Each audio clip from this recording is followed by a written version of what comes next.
Hey everybody, it's Matt Pinfield. I'm in the studio in Santa Monica, California with a great band you need to know called Sons of Silver. They're about to release a new album called Runaway Emotions. We're going to be talking about the record, the making of it, and what's going on in those songs.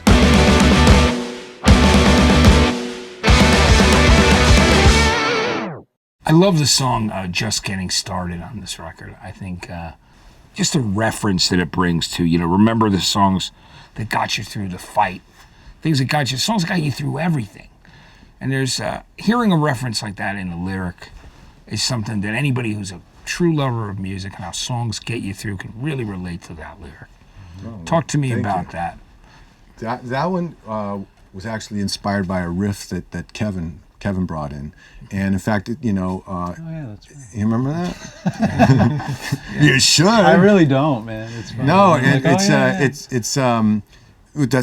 the one song that Mark didn't play on, but it was played by Isaac Carpenter, written with Isaac, and this was in that period we were saying when our original drummer Dave Cruzen, right after he left the band, and John Fields suggested we speak with Isaac and Mark, and so, I mean, do you really want the story on it? You want to hear the story? You want that fucking story? Okay, I do. Here's because the story. There's a lyric in there that I love too.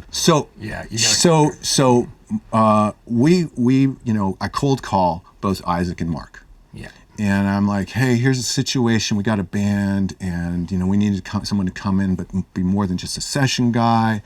Really endear themselves to us, at least for a brief period of time. You don't have to be in the band because no one really wants to join a band. You get sucked into it, and it's like getting knocking up your girl before you get married. That's funny. So anyway, needless to say, I managed to convince both of these guys to come to the studio, and we actually did back-to-back days. And everyone knew it was all on the up and up, and so just by circumstance, Isaac came in first, and we worked on a few things together, and then we were like, wow, maybe we can find another drummer. And I was like, well, we don't need to call Mark then this guy. I'm like, no, you don't understand. I spoke to this guy for 45 minutes on the phone, and I freaking loved him. He's coming in, so he comes in the next day, and we're like, oh my God, this is amazing, right? So fast forward, we go and we say we're going to record a few songs with. Several songs with both of them. Screw it. Overlap the same songs. Maybe we'll put them both out, both versions. So at the end of a tracking day with Isaac, we were like, we have like an hour left. What do we want to do at the time? We scheduled in the studio. We're like, how about we go jam? And Isaac's like, oh, dude, I don't want to go jam. I don't jam. But not in a bad way. He thought we were going to go play blues and E for yeah. So we're like, no. We're going to go out there, and someone's going to throw out a little idea, and we'll just start running with it and see where it goes. Maybe we can get a song. He's like, dude, that's not going to happen. I'm like, you never know. Come on, let's go try it. We were sort of feeling each other out. So we come in here, and Kevin immediately started playing this riff. It's a straightforward kind of bluesy rock and riff, but it's something that you do really well, that type of thing, so you sell it well. We all dug in instantly.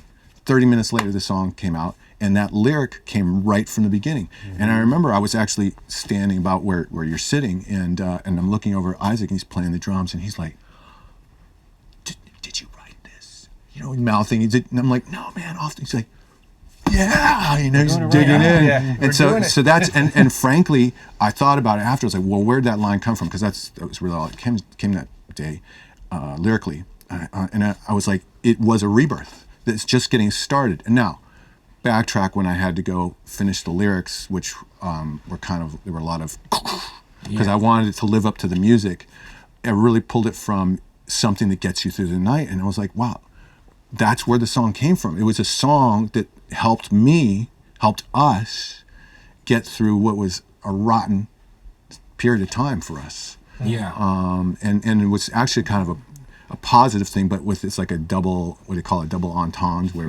Well, I was laughing because there's that great line about, the bigger the deuce, the bigger the flush, or it was like the with the deuce, and I was dying because I love the double entendre because it showed. I mean, it's a serious lyric, but it's also the sense of humor is in there too, which is great. Well, sometimes that keeps you going. Right? That's great. He'll come in and he'll think I'll say no. I'm sorry. That's just, we can't say that or whatever. And he came in and I was like, yeah, let's do it. I was so It's surprised. so good. I was so surprised. I was like, I wrote this, because frankly, the way we generally will work is that we'll build up the track together, the whole sound, and 9 times out of 10, there's either a key lyric right then and there, or comes right after, or maybe preceded if it's floating around, So anyway, and then I'll gather up other phrases and lyrics, and I'll just sing over the track, just scat ideas, and whatever comes out. It's very speaking in tongues-ish. Yeah, and also getting that framing worked the way that's going to flow. Exactly. Right? And on that note, Brina has a lot to do with that. I'm a little stiff. She usually hears it and be like, yeah, you can do a little bit of this to the rhythm. Anyway, so that's the way we do it. And frankly, the lyrics drive the band drive the lyrics. Oh, that's okay. That means I got to move my car. Oh, okay, we understand. You know what? Shit. Just leave it. Yeah, we'll buy you a new one. Don't worry. Exactly. Seriously, just leave it. So we're all bouncing ideas off each other. So it may be like, I'm the principal lyric writer, but it's a sentiment that comes from all of us because we're just talking about these things all the time, and the phrases like the bigger the deuce, the bigger the flush. That's, I don't remember if it's yours or yours. That's one. It's one of these two guys who says, "Oh, that was the biggest deuce ever." I think it's you. Yeah, and I sounds love more like that a Kevin because the thing to double say. entendre is so No great. idea. But I think it's so cool that as a group, it's kind of a thing you guys do as a gang, just a friendship.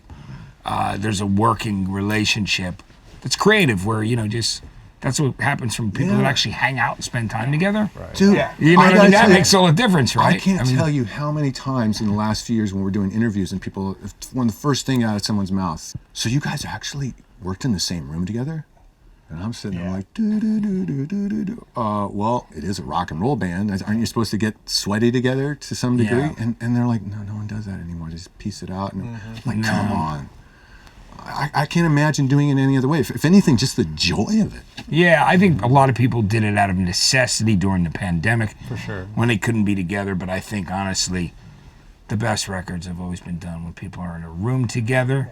Yeah. I'm sorry, but that's just the way that it is. Yeah.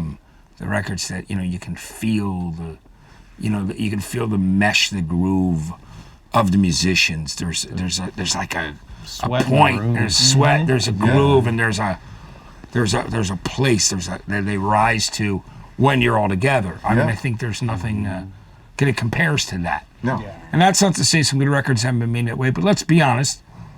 It was when the Stones decided to start making more of their records in the same room together, things got a little better again. Right. And I think that's a really important thing because that's really what they did.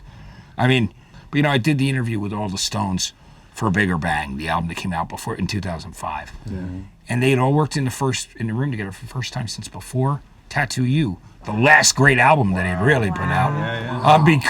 But that album, the reason why they continued to work not together was, besides personal issues of getting along, that record was put together from old tracks, but somehow that worked. Right. But when Charlie got sick the first time, he got throat cancer, and he got better, they were like, let's do this record in the same place. And that's how they did Bigger Bang. And that's how they ended up doing most of this record as well.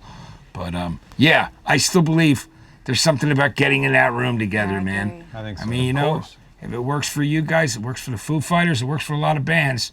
It's better to be sitting there across from each other, man. I think it's the greatest. For me in rock and roll, it's the way it should be done. Well, and the biggest thing to me is it's a reactive thing, right? Yeah. So as long as you have people in the room and you respect and trust what everyone brings to the table, and then we're all throwing out the ideas. The ideas aren't personal. If you throw something out and the rest of the group lights up on it, you have something. If it kind of falls there, then well, next idea, and you don't take it personally. You just keep moving. Exactly. But it's that reaction thing. It's like I don't think any of us plays the same when we're on our own. I've always found when I'm making a record, I like to be in the room with the drummer no matter what. Because we play things together, and the whole group if you can, but especially as a bass player with the drummer. That rhythm section, right? Locking that groove. 5 times harder to go back into the control room after it's all done and recut that performance and try and get yourself back to it. First off, it's never going to be what it was in that room.